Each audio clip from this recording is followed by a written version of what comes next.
Hey everyone, welcome back here to the shop, the RK Garage. Yep. So we're gonna lead on into basic geometry corrections now because we've gone through the spacer lifts, the spring lifts, pairing them with shocks. And now, once you've done your lift, you need to worry about the suspension and steering geometry, right? Yep. Okay, so where do you start there? Like, let's say you just did a little leveling lift, you know, a 2-inch leveling lift. Is that something that you really need to be concerned about, or is it once you get into Usually it's once you're above 2 inches of lift Okay. height, added lift height, you need to start thinking about geometry corrections. Okay. You know, and there's obviously multiple facets of geometry corrections, and you as a consumer need to understand and pick the one that's going to work best for you.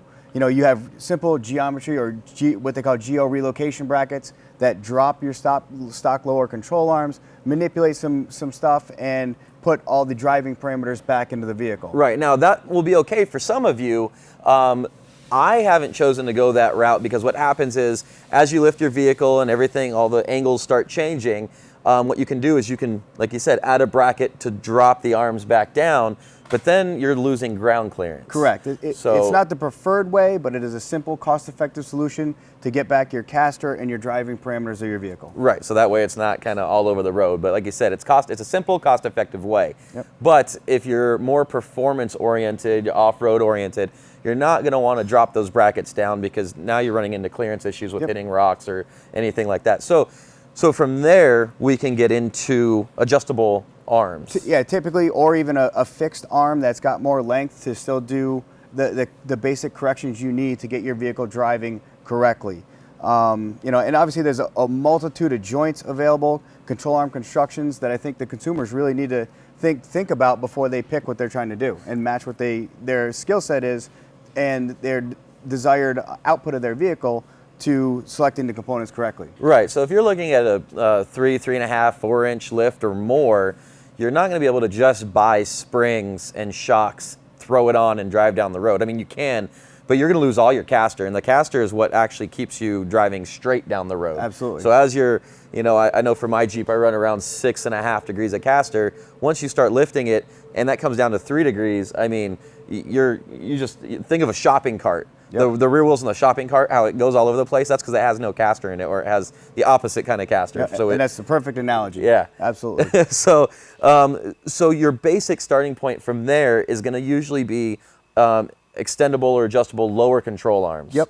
Right? Because that's the preferred method. Because as you lift your vehicle, the axle gets sucked backwards, and to get that length back, you'll get extendable lower control arms that will then move the axle back forward and give you your caster back. Absolutely.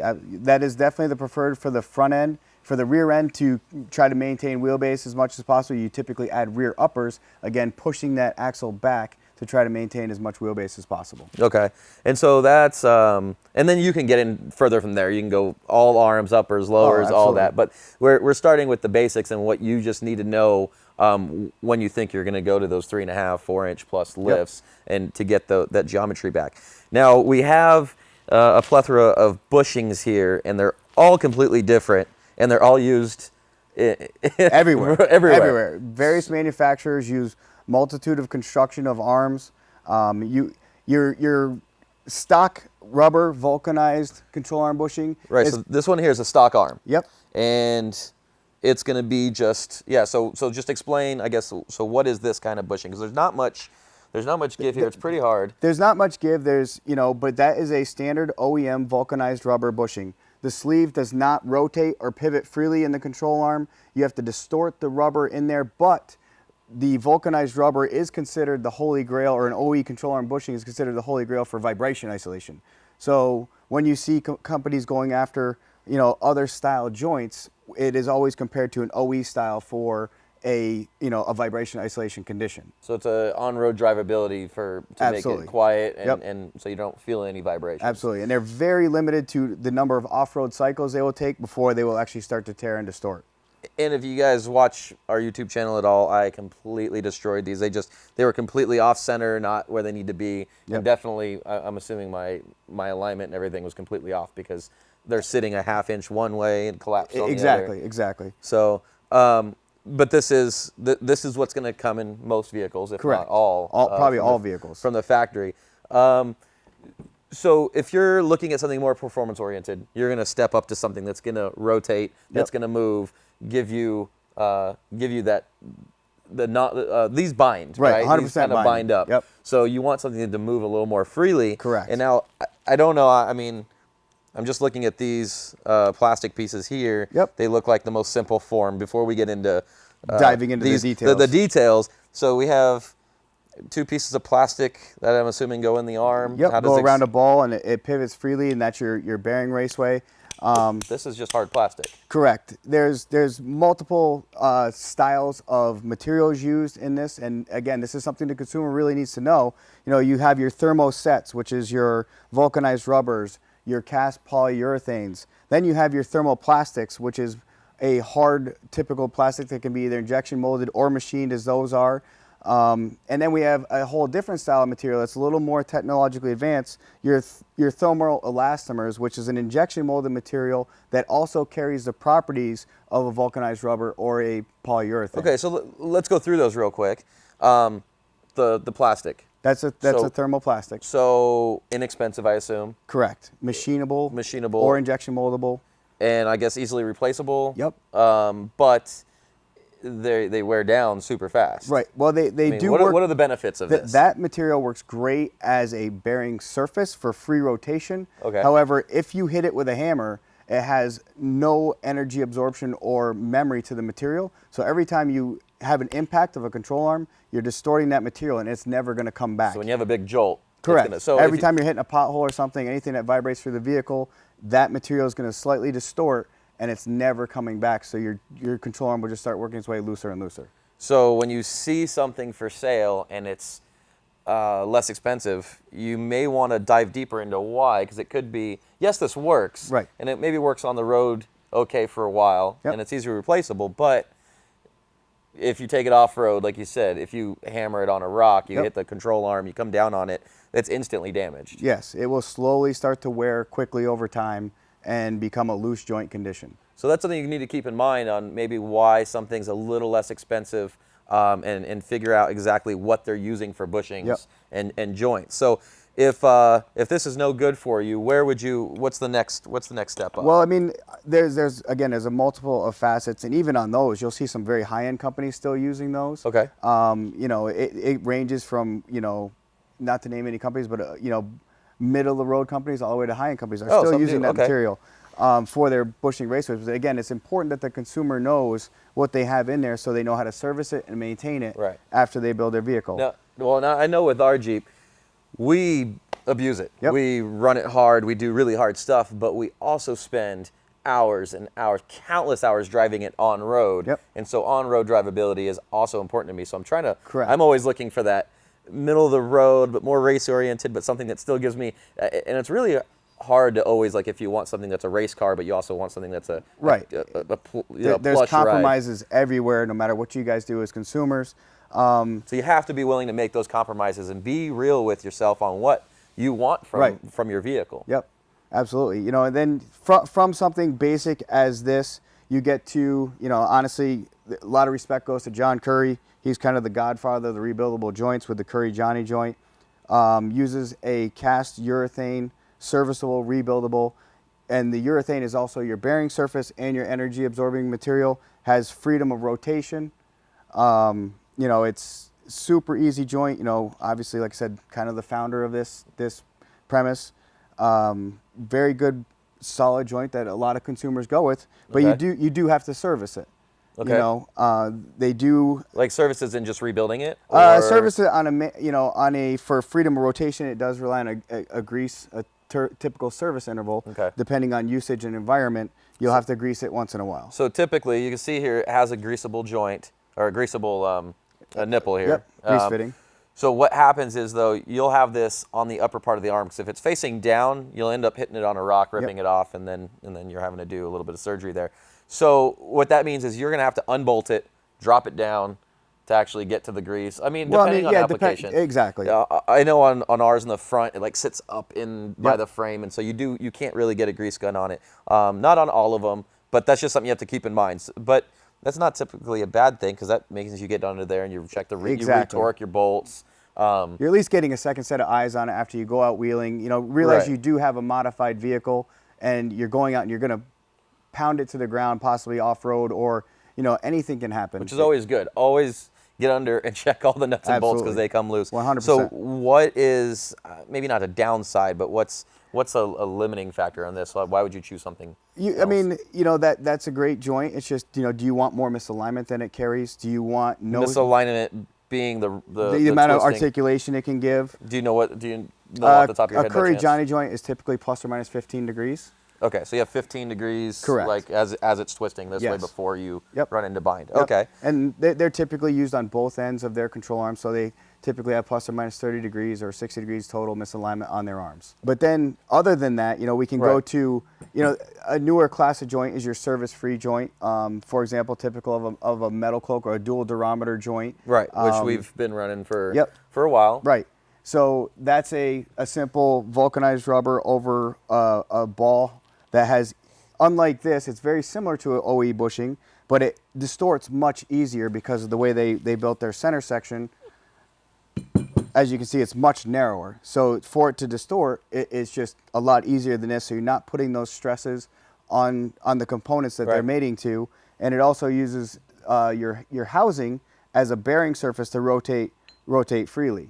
No maintenance, just when it's done, you replace the cartridge. Right, which we and go actually from just did recently. Yep. After many miles of abuse, and my on-road ride has been really great with it. Yeah. And they've worked off-road. You can tell in certain situations there's always been. I think we've talked about it, like it moving freely. Like it's always felt fine. Yep. But until you find something that moves More. Yep. you don't really know what you're. It's kind of one of those things you don't really know what you're missing until you have something else that Yep. provides more movement and more what'd you call it again? Misalignment. Misalignment. And I believe those are rated at plus or minus 17 or a total of 34 degrees. Yeah, and they've always worked great for Absolutely. me. It's been a Nope. great on and off road. And the big thing is with the consumer is knowing, hey, do I want to look at servicing? Do I not want to look at servicing? But as a consumer, realize that, again, when you're off-road, you always want to get back underneath your vehicle to check out hardware and I've components. had many bolts come loose. And to touch base on that real quick, if you're driving down the road and after you got done off-roading and you hear a new noise, a clunk, a click, a clackety, Anything. it's something. Something's loose. Something happened. And this is just a little quick tip, is that you need to get under your car, and you can't just go shake something and be like, oh, that's loose. That's typically not it. I mean, we're talking like 100+ foot-pounds, 120, 130 foot-pounds of torque Some on of these them are things. 250s, 300s. So you need to get under there with the torque wrench, and you'll find that one where you get a quarter of a turnout, Yep. and all of a sudden that clunk goes away. That's stuff that will eventually come loose and then ruin the bolt hole. It'll ruin the bushing. It'll ruin that stuff. So guys, once you get off the trail, you get back home, especially on the drive home, listen to your vehicle. Listen to your vehicle. It'll talk to you. It definitely will. Definitely will. It's going to tell you everything that you should need to know. Just listen to it, though. Yep. Okay, so we have a couple more. Do you want to move on to these bushings? Or Well, you I mean, we can cover all or that. do you want to too. go to this one? Either way, so what Rock Crawler uses is a thermal elastomer. Okay. An injection moldable material so we get very, good densities. We also get very dimensional accuracy because it's an injection molded part and not a cast part. Your cast urethane components or cast vulcanized rubber components, they're very indicative of a Betty Crocker Easy Bake Oven. You pour it into a mold, stick it in, it cooks, it cures, it comes out.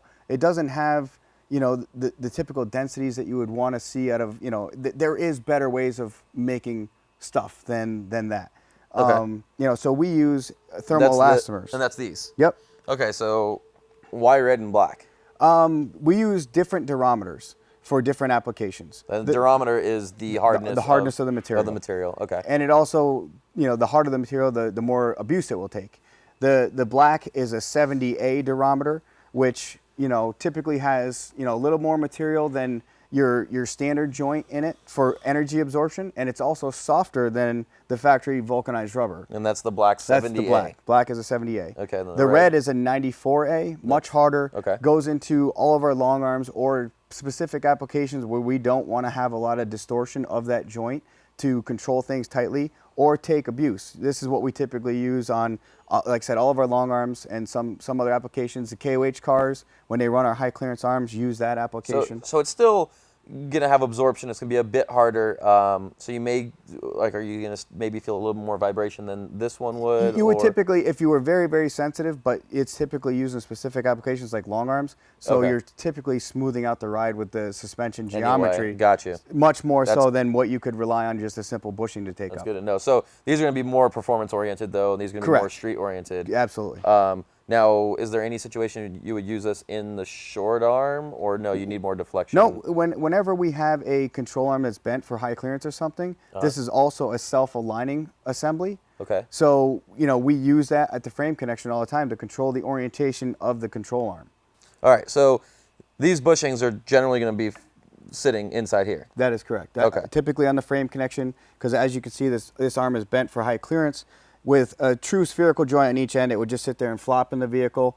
This allows us to have the misalignment capabilities, free rotation, but also holds the return. orientation and return to center. Gotcha. So it's kind of critical. I think that we messed up on my Land Cruiser. Now that you're saying that, because we went with joints on both ends, and it would always just be twisted and flopped, and then it would break the nut loose just because it was constantly over twisting, and then it's very critical to hold the orientation of components so they perform their proper functions. That was me just getting into off-roading and just 101. throwing stuff on my Land Cruiser. Should have watched this 101 course. Should have watched this 101 course. Okay, so this would be inside. Absolutely. Inside here. This is inside here. It is inside there. Okay. Yep.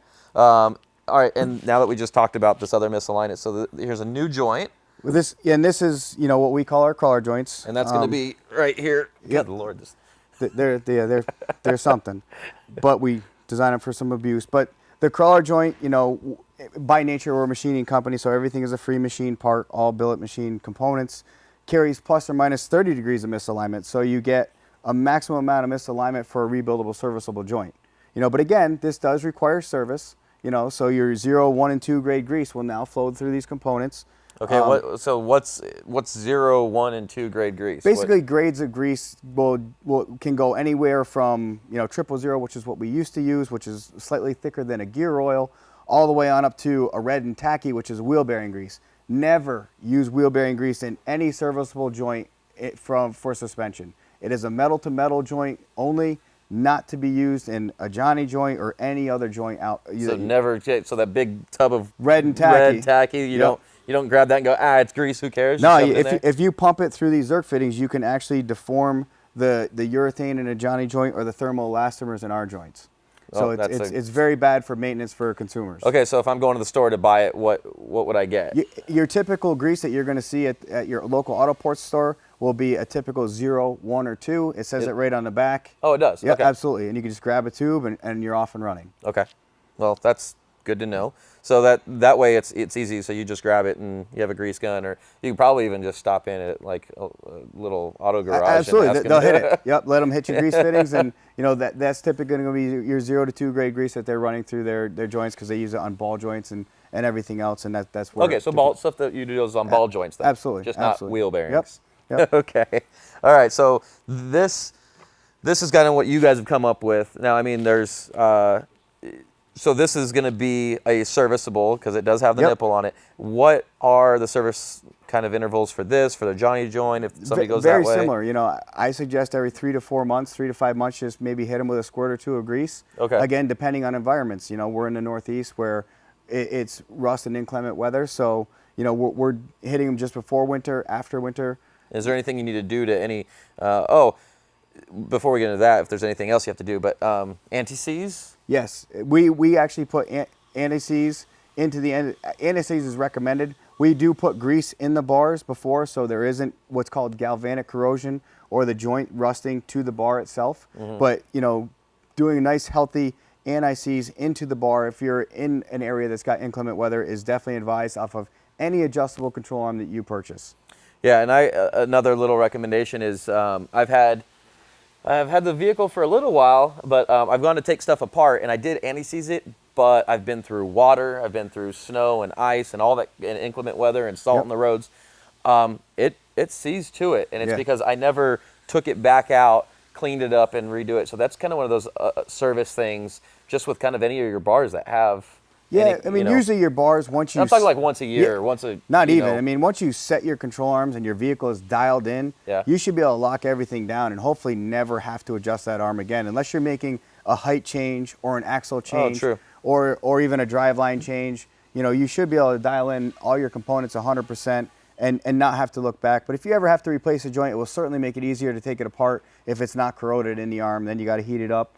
Another thing to note is make sure you do not get anti-seize underneath your jam nuts that actually lock the joints in place. You know, that's where you want to put a Loctite or something that's going to control that joint orientation at its given position.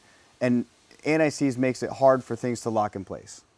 So keep it further down. You don't Exactly. Want to put it in the bars or in the control arms. Don't just put it on the shank of the joint and run the risk of getting it underneath your jam nuts. Gotcha. All right. Well, is there anything else? I mean, we touched on a lot, so we just for went consumers, absolutely. You know, from relocation brackets to service-free control arms to control arms that are simply longer that use OE bushings. Right. To So there's many ways to do this. Hundreds They're of all ways. going to cost a different amount, and it's going to depend on exactly what your needs for your vehicle are. Yep. And certainly never forget about track bars too. This what Kevin and I really touched on is type of joints. Track bars will relocate the axles side to side so you're not dog walking, or you can use a raised track bar bracket, which will also enhance the roll centers, but also relocate the brackets. There's many ways to do stuff. And track bars come with specific joints as well that are very similar to what you're seeing here. Right. And the consumer wants to pick the best option for that meets their needs. So you have adjustable track bar brackets that are also, I mean, it's pretty much an arm. And it's going to locate your axle left to right. And you can also do that by having a bracket on the axle that'll raise your stock one, and that'll just bring you back to where you need to be. Well, awesome. Awesome, brother. Thank you for that. No worries. That was great.